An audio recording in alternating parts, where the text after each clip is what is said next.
Before I share my thoughts on this topic, I first want to clearly define what moral grandstanding is. Moral grandstanding is the use of public moral discourse for self promotion rather than genuine change. In the age of social media, it's more likely than not that you and I have, to some extent, already engaged in moral grandstanding. It's not uncommon. In fact, with all these apps like Facebook, Instagram, X, and such, always asking us how we think about myriads of controversial points or how we feel about the latest news that surrounds us today. It makes us feel as if we need to give out our own opinions and thoughts constantly. And while freedom of speech is inherently a right that should be given to everyone, regardless of their background, this can prove detrimental to some degree.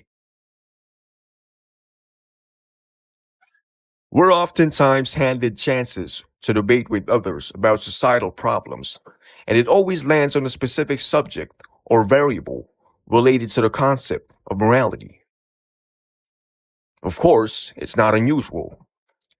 How we behave in the aggregate of civilization directly contributes to how we ourselves will be treated.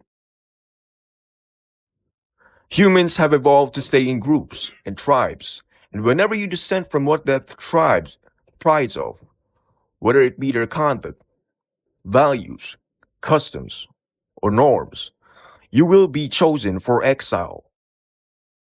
So, from an evolutionary standpoint, it's only natural for us to suppress the reality of our flawed thinking in exchange for a better tribal standing.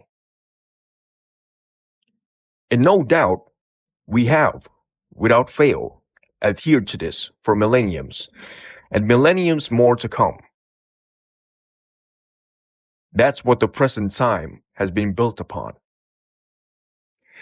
It comes to a point where those moral frameworks, whether handed down or learned, have been so incredibly internalized that we fail to reason with what is in front of us without resorting to such black and white thinking. And I think this could prove dangerous.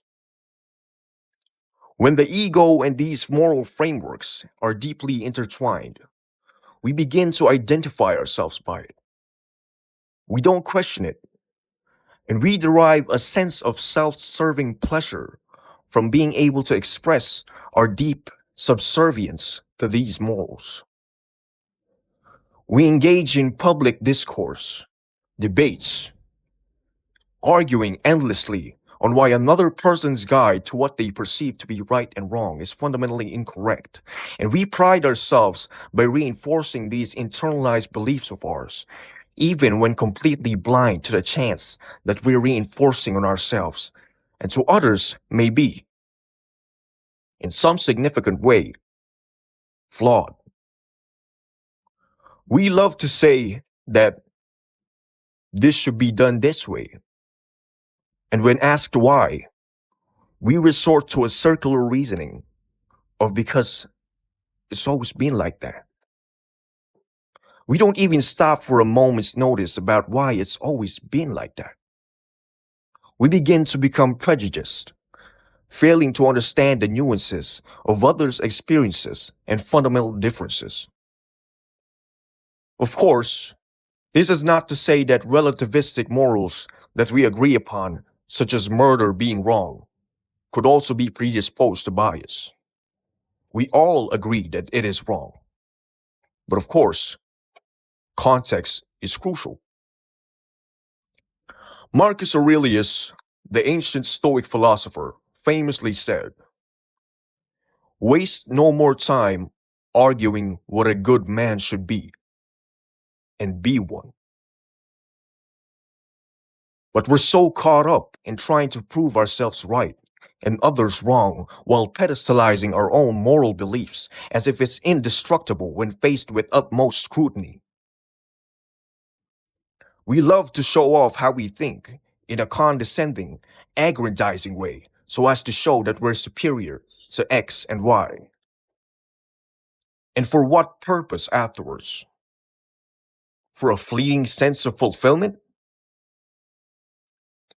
Therefore, we shouldn't show off our own morals as if it were this prized possession, but as a gift to other people.